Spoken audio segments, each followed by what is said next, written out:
السلام عليكم ورحمة الله وبركاته. تحياتي لكل اللي بيشاهدني من كل مكان على وجه الكرة الأرضية.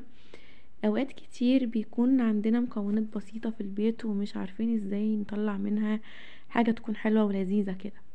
طيب الوصفة بتاعتنا النهاردة دي مش هنحتاج افتكاسات فيها خالص، وهنلاقي مكوناتها عندنا في التلاجة دايما. طيب الوصفة بتاعتنا دي هي العزيزية الدمياطي. هنعملها بطريقة سهلة جدا ومش مكلفة خالص، وان شاء الله هتنجح معاكي من اول مرة تعمليها. ودي الطريقة الاصلية للعزيزية الدمياطي، وهتقدري تطلعيها مظبوطة والكل اكيد هيحبها من ايديكي. يلا بينا نصلي على رسولنا الكريم عليه افضل الصلاة والسلام ونشوف عملناها ازاي.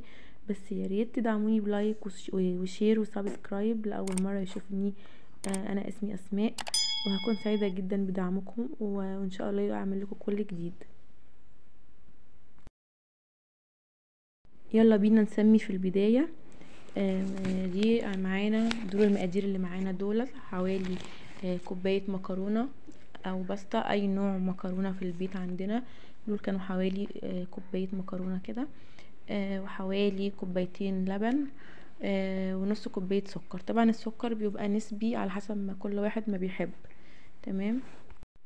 وفي حلة على النار هحط حوالي كوبايتين مية مغلية على النار، وانزل بالمكرونة عليهم. طبعا هنسيبها على النار بقى لحد ما تستوي خالص. تمام، يعني لحد ما يعني تتهري في المية على النار نسيبها. تمام.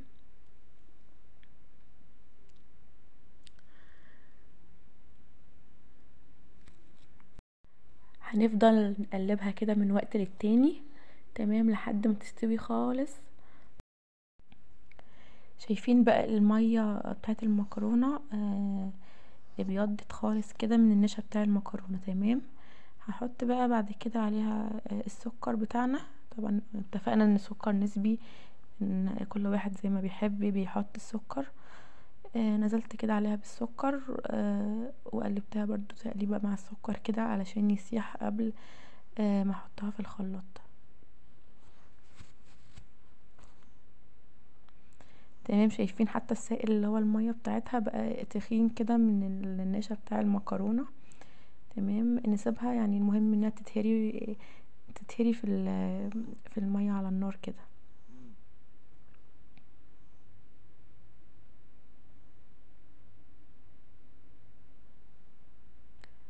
وده خالص كان قبل بقى ما ننزلها من النار. بننزل باللبن بتاعنا، وبنقلبه تقليبتين كده على النار برضو. تمام.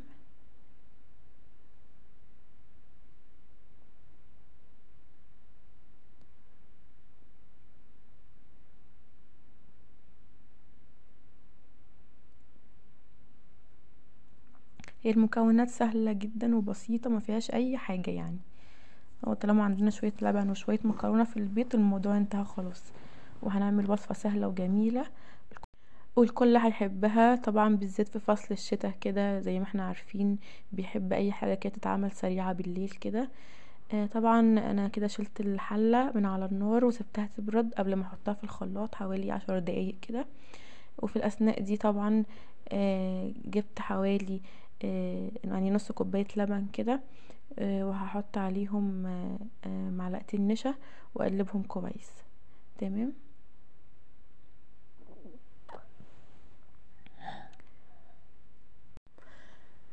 نقلبهم كويس كده، وطبعا الحلة سايبينها تبرد كده على جنب بس يعني حوالي 10 دقايق، وهنزل بيها في الخلاط. طبعا هنا بعد ما اتعملت في الخلاط كده هنضربها ضربة كويسة في الخلاط كده لحد ما تنعم معانا خالص. شايفين؟ ونيجي بقى ننقلها بقى على النار تاني، وهننزل عليها بخليط الحليب بالنشا. تمام، ونقلب بقى تقليب كويس كده على النار. بنخليها حتى تبقى على نار هادية كده. تمام، ونقلب. طبعا انا حطيت لها وهي في الخلاط فانيليا وموارد. تمام. نجيب بقى المضرب السلك كده ونقلب كويس كده عشان ايه الخليط بقى ايه يتخن معانا ويبقى حلو كده بقى زي المهلبية. بحيث ان هو يمسك لما نفضيه في الصينيه هيمسك على طول. يدوب بس كده ايه نقلب شويه حوالي برضو حوالي 5 دقايق على النار كده، يعني لحد احنا ما نحس بالسمك بتاع الخليط كده، بالسمك اللي انتوا شايفينه ده خلاص.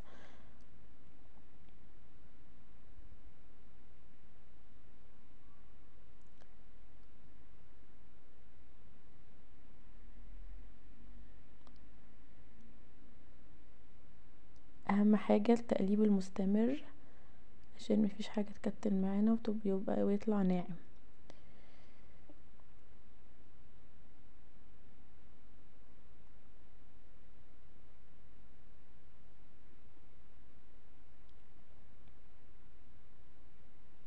شايفين انا كده يعني سايباه على نار هاديه على النار وبقلب لحد ما احس بقى ان هو خلاص كفايه كده عليه، هاجي شايلها من على النار. بدأ بقى حسينا بقى بصوا بدأ يبقبق كده، تمام. بعدها كده هنبدأ بقى ان احنا نشيله خلاص.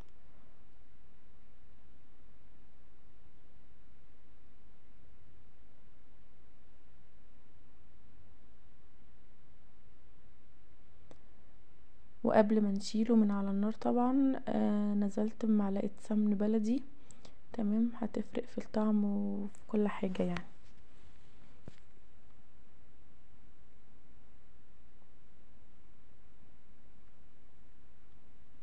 هنا بقى وفي صينيه مدهونه سمنه او زبده بننزل بالخليط بتاعنا كده عليها، تمام، ونحاول نسويها كده بحيث انها تيجي كلها في الصينيه، تبقى في سمك واحد كده، تمام. نخبط الصينيه يعني خبطتين كده على الرخامه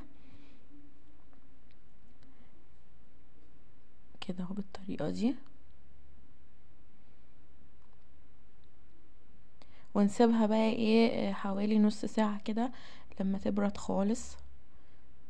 طبعا انا كنت مجهزه شربات خفيف كده شويه هننزل بيه على العزيزيه، تمام. هنا بعد ما بردت خالص كده بعد نص ساعه، والشربات يكون يفضل طبعا ان هو يبقى بارد برضو، تمام.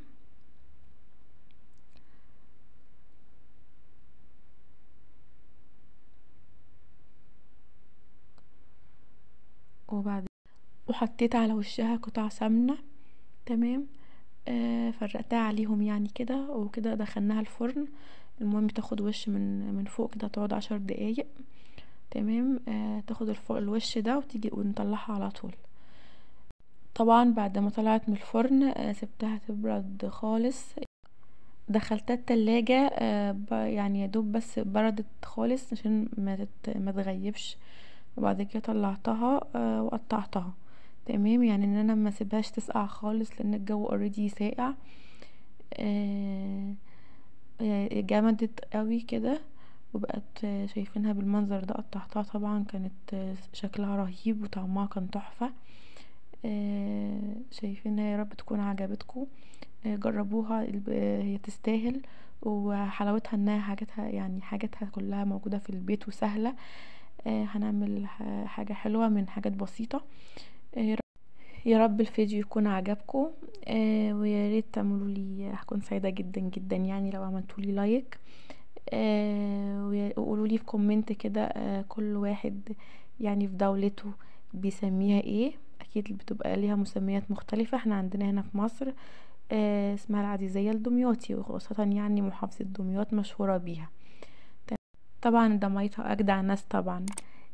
وما تنسوش سبسكرايب لأول مرة يشوف القناة. وإلى لقاء آخر وفيديو آخر وجديد، مع ألف سلامة.